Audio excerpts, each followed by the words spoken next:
चंडालपुर गांव में बारिश अपने पूरे प्रकोप में थी। गांव का एक लड़का कुंदन, जिसे गांव में सभी बहुत समझदार मानते थे, उसने आज सरपंच से कहकर पंचायत बिठा ली। अरे भाई कुंदन, अरे गांव की तो बड़ी दुर्गति हो रही है बेटा।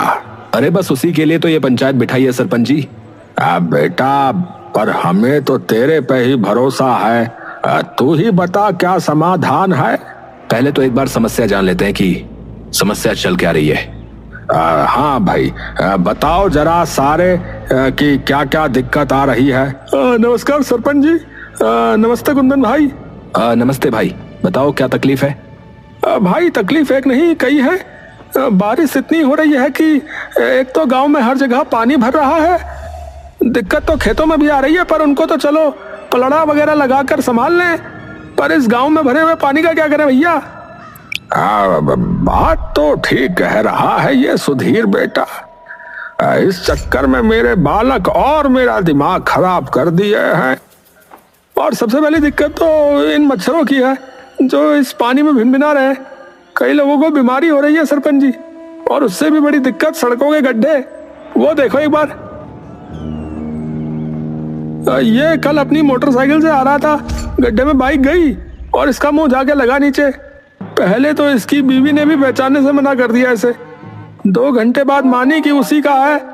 और मेन रोड का ये हाल है कुंदन भाई, वो एक ही रोड है शहर जाने का, नहीं तो 14-15 किलोमीटर घूम के जाना पड़ता है। किसी को अस्पताल जाना हो या बाजार जाना हो तो बताओ कैसे जाएं? सारा काम रुका पड़ा है सरपंच जी। सरपंच जी, आप इस समस्या का कुछ नहीं कर सकते। अरे बेटा, मैं कर तो दूं, पर ये मेन रोड है। इसको ठीक कराने के लिए विधायक के पास अर्जी डालनी पड़ेगी, जो कि मैं 3 बार डाल चुका हूं। लेकिन वो उल्लू का पट्टा पता नहीं कहां सो रहा है। महीना हो गया, अभी तक कोई जवाब नहीं आया। सरपंच जी मेरी सहायता करिए। मेरी बिटिया की बड़ी तबीयत खराब हो रही है। सरकारी अस्पताल गांव से बाहर है, यहाँ न कोई डॉक्टर आ रहा है और पूरा रास्ता पानी से भरा पड़ा है और अस्पताल जाने के पैसे भी नहीं है। तो अब आप ही कुछ कर सको तो कृपया कर दो। सरपंच जी, आप एक काम करो, आप इन्हें दूसरे वाले रास्ते से अस्पताल लेके जाओ। मैं विधायक के घर जाकर देख के आता हूँ कि क्या मसला है। अब ठीक है भाई, तू अपनी लड़की को मेरे घर ले आ, हम पीछे वाले रास्ते से ही चलते हैं। अरे धन्यवाद सरपंच जी, धन्यवाद। अरे कोई नहीं, तू पहुंच घर, मैं आता हूँ भाई। है सरपंच अपने घर की ओर निकल जाता है और कुंदन सीधा विधायक के घर की ओर निकल जाता है। कुंदन जैसे ही सड़क पर जाता है तो उसे दिखता है कि पूरी सड़क पानी में डूब चुकी है। अरे अब क्या करूं?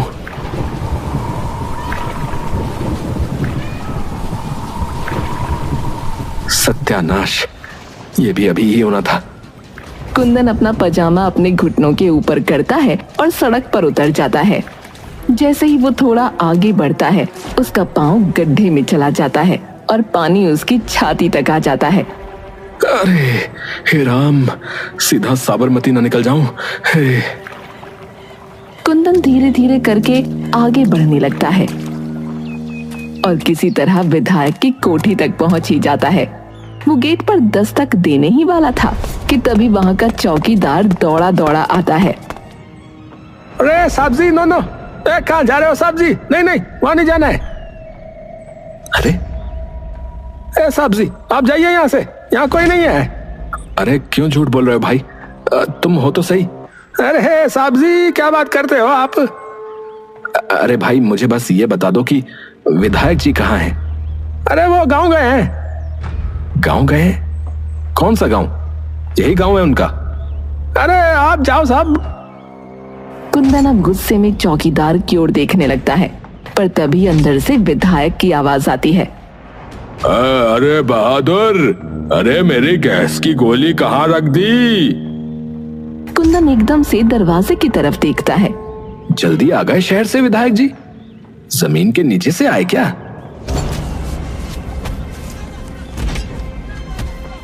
भाई, एक बार और आखिरी बार कहूंगा कि ये हाथ हटा ले। अरे आप जाओ ना साहब जी, कहीं से भी आ जाते हो। इतनी देर से कह रहा हूं रहने दे हैं? समझ नहीं आ रही? साहब जी हमको क्यों मार रहे हो भाई?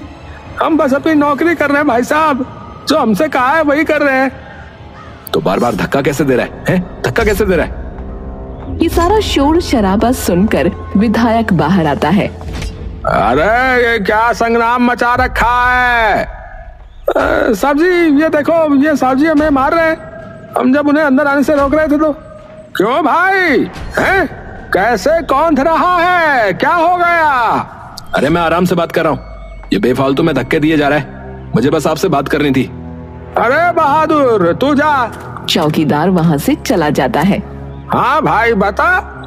देखो विधायक जी, मैं गांव से आ रहा हूँ। बड़ी दुर्गति हुई पड़ी है पूरे गांव की। मेन रोड का बुरा हाल है, लोग बड़ी तकलीफ में हैं। शहर जाने के लिए 15-20 किलोमीटर घूम के जाना पड़ रहा है। सारा रास्ता बंद पड़ा है। पूरे गांव में पानी की निकासी की दिक्कत आ रही है और पानी भरने की वजह से मच्छर हो गए, जिससे लोग बीमार पड़ रहे हैं। अब एकदम से किसी की तबीयत खराब हो गई तो बताओ कहां लेके जाए? अरे हाँ, तो एप्लीकेशन भेजनी होती है, ऐसी थोड़ी हो जाएगा काम।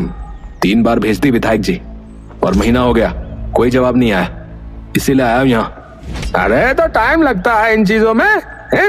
अरे मेरे सिर पे खड़े होने से क्या होगा?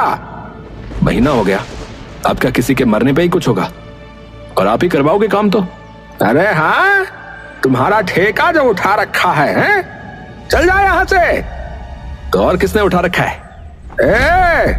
सुन, तेरे जैसे 4 लौंडों को मार के फिकवाया है, तो तू क्यों अपने दिन ला रहा है? चुपचाप निकल जा, बता रहा हूँ। कुंदन वहां चुपचाप खड़ा उन्हें देखता रहता है और विधायक उसके मुंह पर दरवाजा बंद कर देता है। कुंदन हार मानकर सर झुकाए वापस अपने गांव लौट आता है, पर जैसे ही वो अपने घर की ओर जा रहा था, उसे जोर जोर से चीखने चिल्लाने की आवाज सुनाई देती है। वो दौड़ता हुआ उस आवाज की तरफ जाता है। जैसे ही वो आवाज के करीब पहुंचता है तो देखता है कि एक घर के बाहर बहुत भीड़ लगी हुई है। पूरा जमावड़ा एकत्र हो रखा है। हे राम, ये क्या हो गया? कुंदन जैसे तैसे भीड़ को काट कर आगे निकलता है तो देखता है कि घर के आंगन में एक बच्ची का शव जमीन पर है, जिस पर सफेद कपड़ा ढका है, और उसका बाप गिरिधर सर पर हाथ रखे बैठा है और माँ छाती पीट पीट कर रो रही थी। ये सब देखकर कुंदन कुछ देर के लिए स्तब्ध वहीं खड़ा रहता है। वो थोड़ी देर बाद चारों ओर नजर घुमाता है तो देखता है कि एक कोने में सरपंच अपनी आंखें बंद किए खड़ा है। कुंदन सरपंच के पास जाता है। अरे ये क्या हुआ? अब रास्ता ज्यादा लंबा हो गया, गुड़िया अब इतना इंतजार नहीं कर पाई बेटा। कुंदन एकटक सरपंच की ओर देखता रहता है। तू गया था विधायक के यहाँ, हुई बात? हाँ हुई। तो सरपंच कुंदन की ओर देखता है। कुंदन दुख भरी शक्ल लेकर सिर नीचे झुका लेता है। कुछ भी नहीं हुआ। ये खबर नहीं बन सकती ना, इसीलिए। अरे ये तो आम ही बात है बेटा। कुंदन थोड़ी देर नीचे रखे शव को देखता रहता है और बिना किसी से बात किए अपने घर आ जाता है।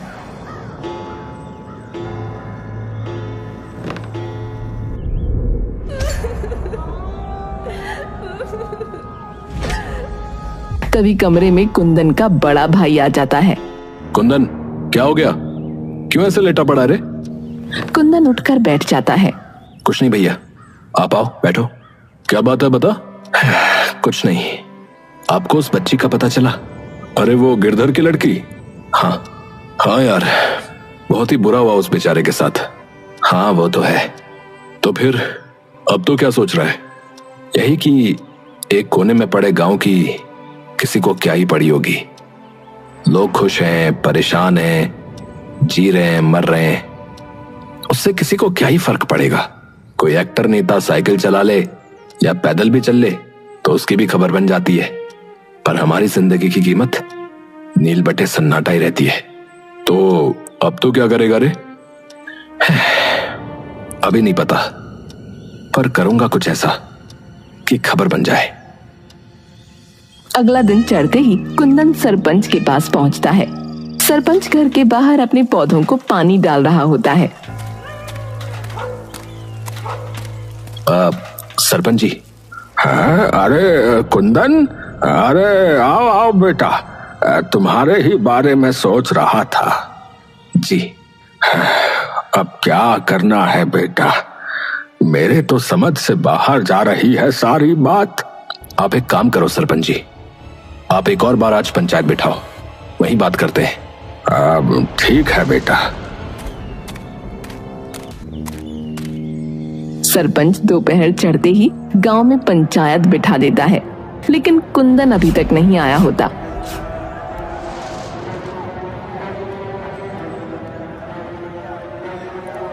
सरपंच जी, कल जो हुआ उसके बाद से हमें बहुत डर लग रहा है, कहीं हमारे बच्चे इसकी चपेट में ना आ जाए। अरे मेरे भाई, उसी समस्या का हल निकालने के लिए तो बैठे हैं। सरपंच जी, मैंने सुना है कि इस वक्त सिर्फ हमारे गांव में ही नहीं बल्कि और कई जगहों में इसका प्रकोप फैला हुआ है। रोज अखबार में आता रहता है, कभी किसी की डेंगू से मौत, कभी मलेरिया से। तो एक खबर हमारी भी छपवा दो, क्या पता कोई मदद करने आ ही जाए। बेटा, हमें कोई नहीं देखने आएगा और इस गांव में किसी बड़े नेता या अभिनेता का कोई रिश्तेदार नहीं रहता, तो यहाँ पत्रकारों को अपनी कलम या कैमरा उठाने लायक कोई खबर नहीं मिलेगी। सरपंच जी, सरपंच जी। अरे रवि, क्या बात हो गई? वो कुंदन की तबीयत एकदम से बहुत खराब हो गई है, तो वो आ नहीं पाएगा। सरपंच एकदम से चौंक कर उठ जाता है। क्या हो गया? रुको, मैं आता हूँ। नहीं, अभी उसे अस्पताल लेके गए हैं। अच्छा, मैं बाकी आपको शाम को बताता हूँ, जैसा भी डॉक्टर बताएंगे। ठीक है, ठीक है। दिन ढलते ही सरपंच कुंदन के घर पहुंचता है। घर में रवि अकेला बैठा होता है। अरे रवि बेटा। अरे आइए आइए सरपंच जी। क्या हुआ बेटा? कुछ नहीं पंडित जी, बस अस्पताल से खबर आई थी कि तबीयत में अब भी कोई बेहतरी नहीं है। डॉक्टर कह रहे हैं कि हालत थोड़ी ज्यादा गंभीर है। राम जी, इतने भले छोरे पे ऐसी आपदा क्यों डाल दी आपने? कोई नहीं सरपंच जी, आप घर जाइए, कुछ होता है तो मैं बताता हूं आपको। ठीक है बेटा, किसी चीज की जरूरत हो तो बताने में हिचकियो मत। ठीक है बेटा। जी सरपंच जी, धन्यवाद। कोई नहीं।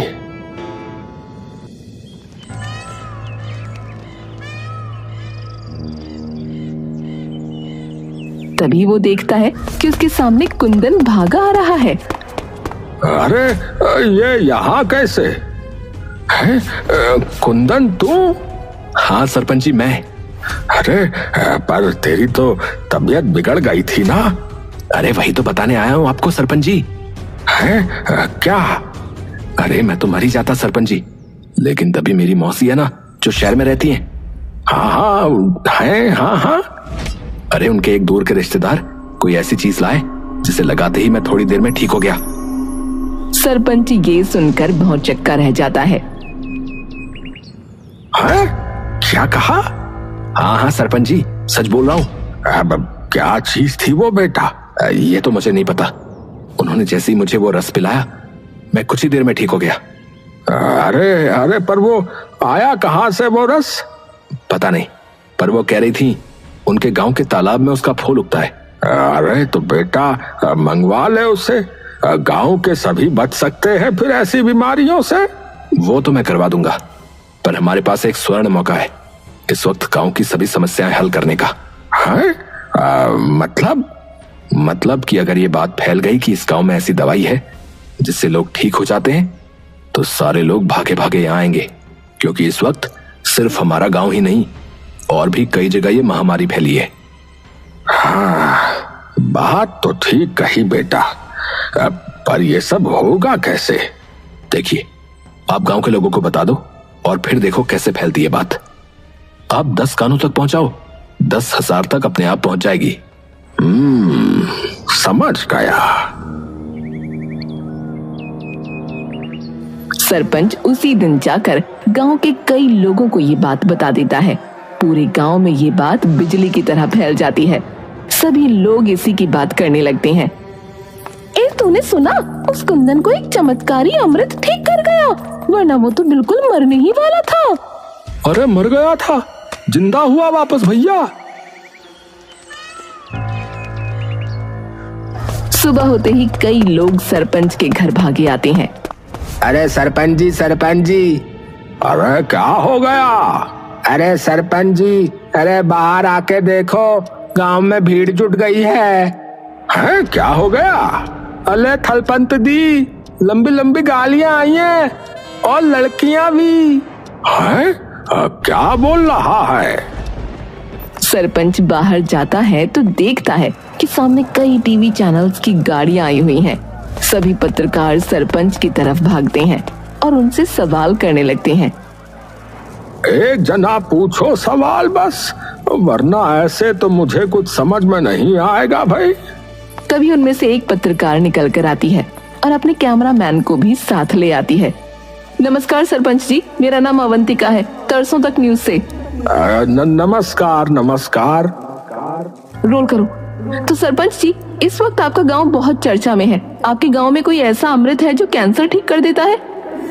क्या? ये किसने कह दिया? आप ही के गांव वालों ने। अरे इन गधों को सुनता कुछ और है, ये बोलते कुछ और हैं। हाँ, अमृत नहीं है, एक तरह के फूल का रस है और कैंसर ठीक नहीं होता। ये आम डेंगू मलेरिया वगैरह ठीक होता है। हमारे गांव में एक लड़का है कुंदन, वो बिल्कुल मरने ही वाला था, लेकिन जैसे ही उसने वो रस पिया वो एकदम ठीक हो गया। तो इस वक्त वो लड़का कहाँ है? अरे भाई, सरपंच तू सारी बात छोड़, पहले मुझे वो दवा दे, मेरे भतीजे की तबीयत खराब है। क्यों दे? ठेका उठा रखा है हमने। सभी कुंदन की ओर देखते हैं। ये रहा जी वो लड़का। पत्रकार भागकर कुंदन के पास चली जाती है। अरे क्यों नहीं देगा? हैं? ऐसे कैसे नहीं देगा? क्या करोगे वरना? मार के फेंकवाओगे? यही ना जो उस दिन बोले थे विधायक जी। सभी कैमरे एकदम से विधायक की तरफ घूम जाते हैं। जी पहले तो क्या आप अपना नाम बता सकते हैं? कुंदन कुमार चतुर्वेदी। तो क्या सच ये है कि आपकी जान किसी जादुई रस ने बचाई? कुंदन एक गहरी सांस भरता है और मुस्कुराने लगता है। क्या हुआ? ये बात एकदम झूठ है। सरपंच एकदम से चौंक कर कुंदन की ओर देखता है। मतलब कि मेरी तबीयत कभी खराब ही नहीं हुई। तो फिर ये सब क्यों? मैडम एक बात बताओ, आप यहाँ आराम से आ गई? नहीं, आराम से तो नहीं, रास्ते में बहुत पानी भरा था, जिसकी वजह से आधे लोग आ ही नहीं पाए क्योंकि उनकी गाड़ी खराब हो गई और हम में से कई तो धक्के मारकर गाड़ी को यहाँ तक लाए हैं। यही हमारे साथ रोज हो रहा है, जिसकी वजह से ना हम कहीं आ पा रहे हैं और ना कहीं जा पा रहे हैं, और उसी वजह से एक बच्ची की मौत हो गई है। पर आपने ये सब क्यों किया? क्यों किया? ताकि आप लोग हमें देखो, हमारे हालात देखो, ताकि लोगों को पता लगे मैडम कि हम भी इसी दुनिया में रहते हैं, किसी और दुनिया में नहीं। जब हमें जरूरत थी तो आप में से कोई एक नहीं आया। पता नहीं कितनी अर्जियां, कितनी चिट्ठियां डाली, लेकिन जब अपना फायदा दिखा तो बिना किसी अर्जी के आप लोग यहां पर आके खड़े हो गए। और ये विधायक जी, जिनका चौकीदार मुझे ये कह के भगा रहा था कि वो यहां है ही नहीं, और फिर ये मुझे कहते हैं कि मैंने क्या ठेका उठा रखा है। जिन्हें पता नहीं कितनी चिट्ठियां लिखी, लेकिन मैं लिख के देता हूं कि इन्होंने वो चिट्ठियां खोल के तक नहीं देखी होंगी।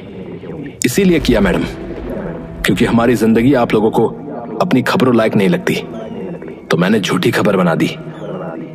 पत्रकार थोड़ी देर तक चुपचाप खड़ी रहती है।